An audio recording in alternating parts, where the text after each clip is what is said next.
Well, welcome, lovelies. Today I'm here with a very wonderful woman, a client of mine since March, Audrey Costa. So welcome, honey.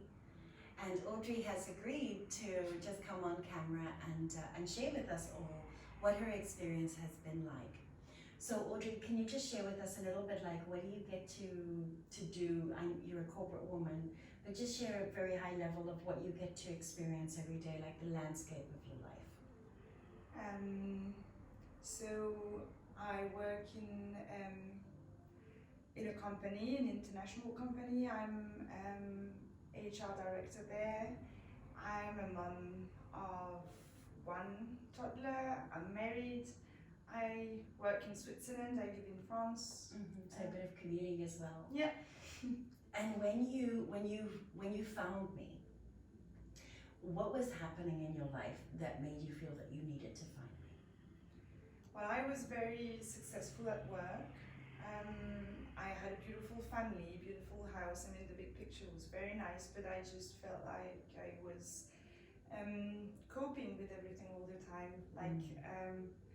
Each time I would make a decision on whether I should work more there or do any choice, I had to give up on something. So I felt a bit trapped in this big picture of that was so beautiful, but like I couldn't live it properly.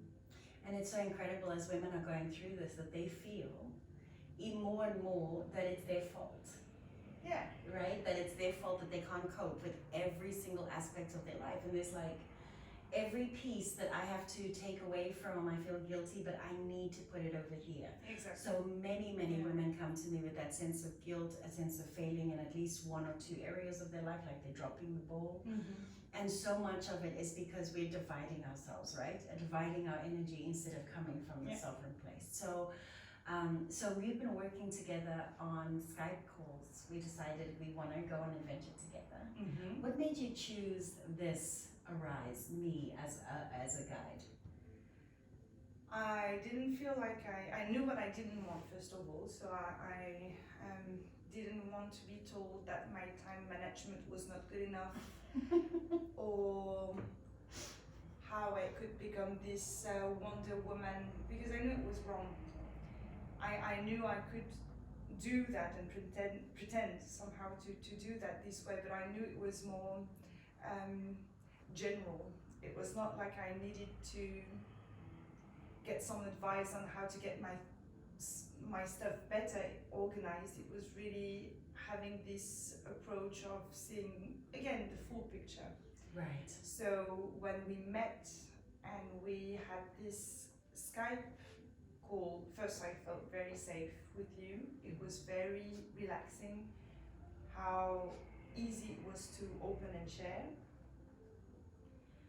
And then your approach was not to tell me what to do precisely, like I wasn't told anything.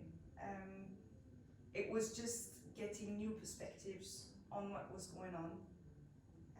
And very fast we came into this empowerment journey, a word that I very much like because I use it all the day, all the time. We do use it all the time. But you don't know what it means actually, to actually getting empowered. Can you explain that? I mean, that's a great point. Like, empowerment, the way that I empower is very different. I do see empowerment different than most people speak about. How have you experienced this empowerment? How would you define it now? Empowerment is not accepting being a victim of an unpleasant situation, whatever it is. Empowerment is really feeling like I can actually try something else and get another result. And it's in everyday little tiny thing you do, you can actually feeling empowered. And it's not that I have to make thousands of decisions and I'm empowered. It's just, okay, what I'm living now in this particular moment, I don't like it, I'm not happy in it. So what could I do differently so that the outcome is also different? And then you feel very much empowered because it's just your own positioning that makes the difference. And what is also so critical is as life is giving you these obstacles, there's an opportunity there. To not say that the obstacle is wrong, but it's or that the situation is wrong. So that's part of the getting out of the victim mode. But it's also about, hang on, I'm co-creating this in some way. I'm allowing, I'm permitting, I am not believing that I can. So what is that core that keeps me stuck? It's not what, oh my God, how the world has done it for me. And again, there is no one template. And that's the one thing I do love about this work, is I'm not saying this is the right way, just be me and you'll be fine. Yeah. I want you to be you, because you are the master of your life. You know what's best, but somehow we get stuck in these perspectives.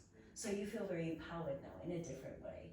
Yeah, like it's still a journey. I don't feel always empowered or always aligned with what happens, but it's getting more and more of a practice. Let's say it is a practice. It is an inner practice. It is a mind practice. It is controlling energy. It's maintaining focus. But this is what true powerful creators do, right? If I am my own source, and it's from here that I'm creating either duality and a lot of repercussions, or if I'm creating solutions of love, this source is the one that needs to be taken care of, right? So it is a journey, absolutely a journey, and it's a muscle, and it's a perspective. So it's been absolutely fun. We've just done our 3-day retreat. How was that, hon, to come here and be with me and experience these 3 days? So I think it was safe,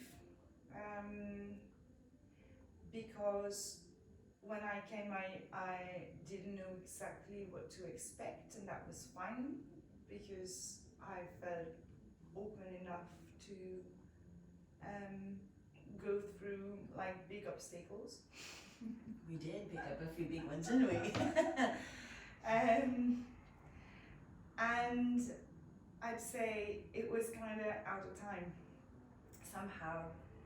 Time does go funny in our retreats. Yeah. It feels slow, then it feels like we've been here forever, then it feels like, oh my God, am I leaving tomorrow? Yeah, it's intense, but it's calm, it's quiet, it's peaceful, pleasant, sometimes unpleasant because you tackle big stuff. But right. It feels like, yeah, it's a brand new experience. Beautiful. How are you going differently back to your loving husband, to your beautiful little girl? How are you going back differently, my sweet?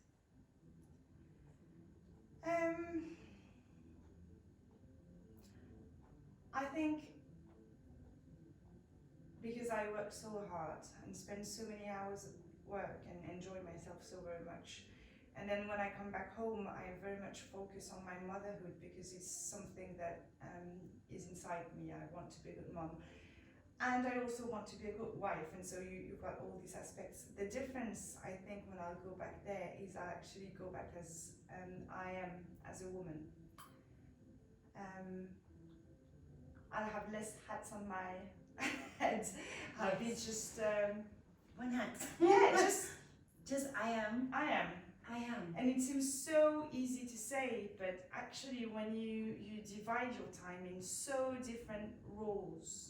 And not like you're pretending or you're fake, just you have different objectives.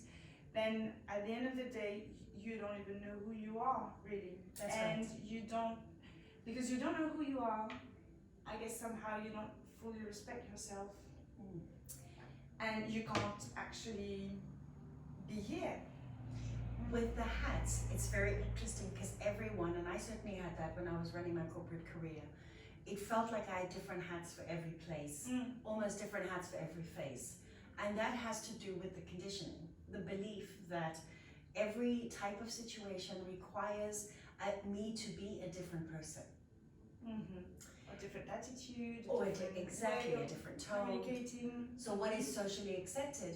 And what happens is, and that's not necessarily wrong unless I'm giving up my true essence and the truth of my being by playing by someone else's rules. So a lot of this empowerment is about redefining what my rules are.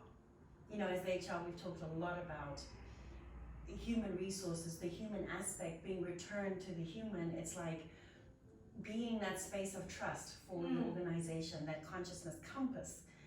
That you've got to start within your own being. You know, otherwise, indeed, you do become an administrator of another agenda, someone else's agenda, that doesn't necessarily serve the person right in front of you. So, you being you with one hat, you being solid in your knowing and your wisdom and your calm, surely that's a better way to then, if you're in the boardroom or if you're walking through the front door, being in touch with how you truly feel, what you truly need, what you truly think, what you truly want, and then speaking from that place of power. You know, that's the journey, that's the invitation. Do you feel much more equipped to do that, to choose that one hat that is you? Yeah, and it doesn't feel like we made so much reflection around it. It was just, again, realignment, like. Right. Because you are that. And this is what's so beautiful about this work. It's more natural to do this than it is to do the unnatural thing of wearing 16 hats a different day, you know, and losing oneself and losing one's compass and feeling a little lost. So our journey continues. Yeah. Of course, it is a journey. It's not a one fix, but it is a powerful experience and a realignment. Well, thank you so much for your vulnerability, for your openness to share your journey, your very beautiful, private, loving journey. It is such an honor to serve you. I look forward to her calls every single 2 weeks. Because that's also what happens when real women meet. It's real women. We love each other because we're bloody awesome. All of us are, all of us women, doing the very best we can. Yeah. So thank you for being courageous on this journey, trusting me as a guide, and sending you many blessings, and knowing that you can just be the I am, and that is going to be more than enough. All right, take care, everybody. Much love.